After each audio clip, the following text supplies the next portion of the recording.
Hi, everyone. I'm doing a recording of tonight's open house, just in case you missed it. I do apologize. I don't think the Zoom link was working properly. I tried to email it out at the last minute because I didn't realize it at first. So here is, hopefully you're seeing the PowerPoint.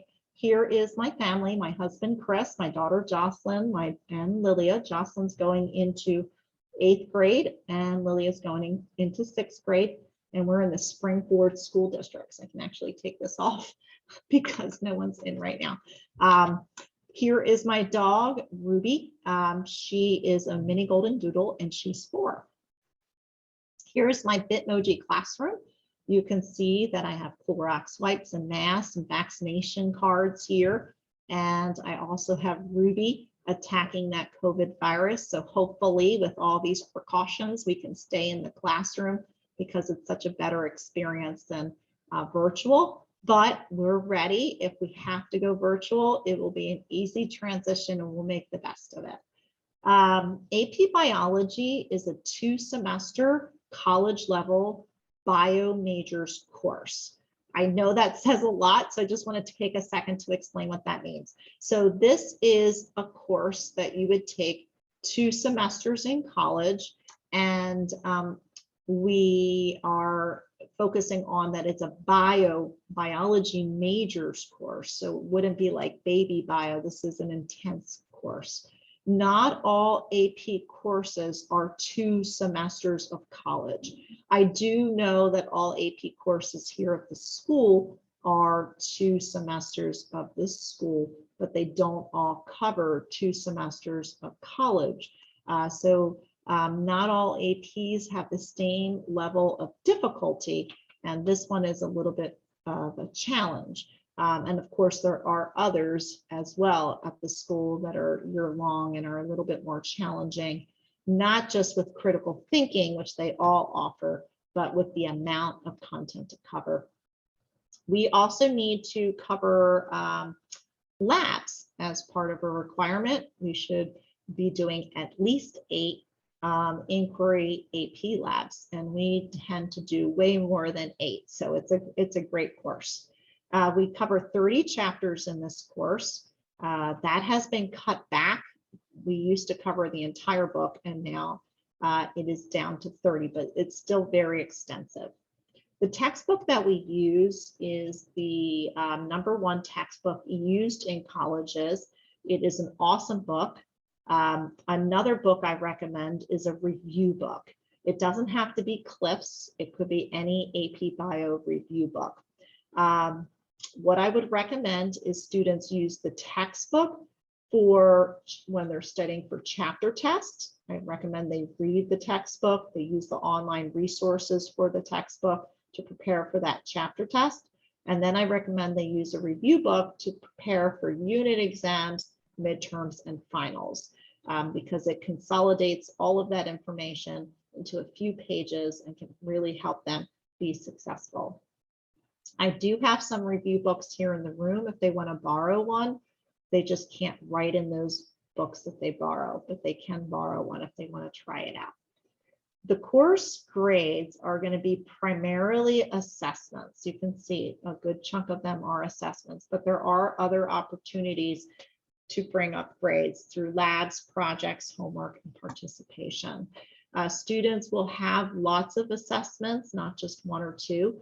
So they'll have that practice and learn those skills of critical thinking and application. Now, what's the difference between a test and an exam? So a single chapter test is going to have fewer application AP style questions and more content specific questions. They're going to be shorter, about 25 questions, and take about 30 minutes. Where exams are going to be multiple chapters, 3 to 5, higher level types of thinking is going to be involved. And they're going to be like mini AP exams. You're going to have multiple choice, math questions, graphing, data analysis, and essays. The questions are going to be longer, between 40 and 55 questions, and they could take the entire block. And sometimes we take 2 days to complete it. Homework is, I try not to bombard them with busy work, so they should be pre-reading. Let me go back up. Pre-reading and completing note packets before the lecture, so they have a better idea of what I'm talking about in class. In addition, they should be studying for their tests and exams, and I offer all different skills, tips to help them study and be successful, because sometimes students have never studied before. And so we talk about how to study and good ways to study. Some homework includes completing labs or projects. And then we have lots of practice worksheets. Some of these are optional and some of them are required. Mastering Biology is another resource we use for homework. It's an online resource, and let's talk a little bit about what Mastering is. It's a digital resource. There's going to be chapter assessments there that they do for homework that are about 30 to 40 minutes long. They're going to develop reading comprehension skills, interpreting data and graphs, and they also have real life application questions as well. They get immediate feedback on whether they got those questions and concepts correct. And they also get an adaptive follow-up that is geared to the questions that they got wrong, so they can have more practice. In Mastering, not only do they have these assigned chapter homeworks, but they also have other online resources. So you can see through Mastering, they have their online textbook, they have animations, they have videos, they have vocab study tools like flashcards. So lots of practice tests here, practice test and cumulative test as well. Here are some examples of a practice test and flashcards that they can find through Mastering. How can students be successful? Sorry, give me 1 second. I'm sorry. Students can be successful by creating a study schedule and studying a little bit each night, because unit exams are very extensive and challenging. They can also use their resources. They have online practice tests that they should take before my test, so that way they have an idea of how well they know the material. They have animations to help review, ed puzzles, optional extra practice worksheets, and of course doing their homework. They should pre-read the topic before coming to class, and they should have an excellent understanding of the material, which means they need to be able to explain the concepts, give examples, and elaborate.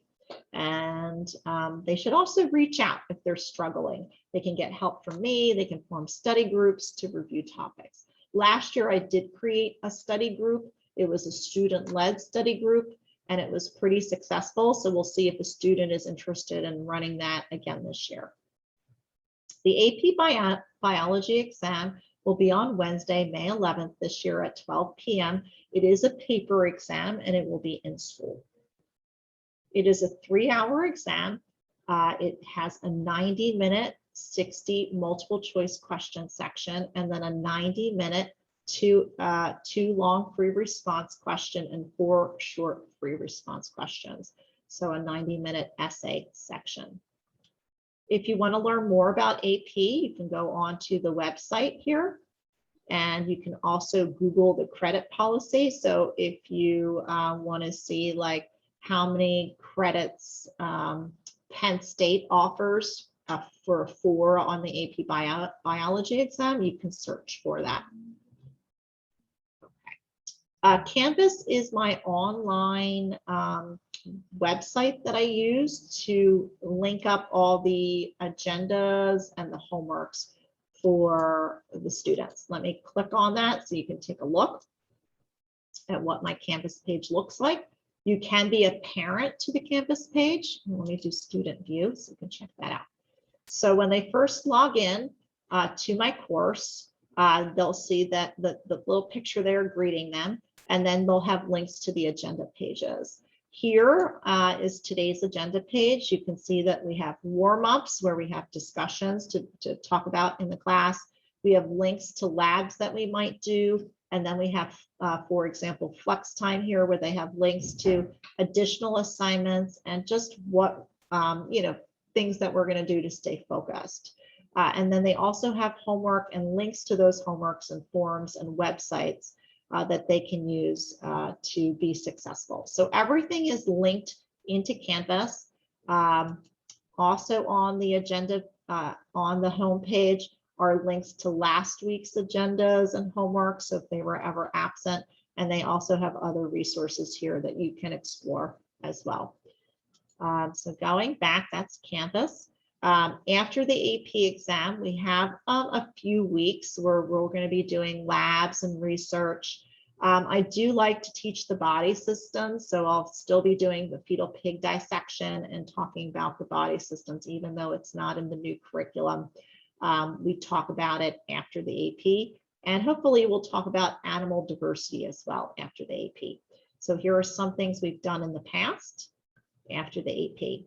I hope you found that helpful. Don't hesitate to reach out if you have any questions or if you need any tips or anything like that. So take care. Have a great night.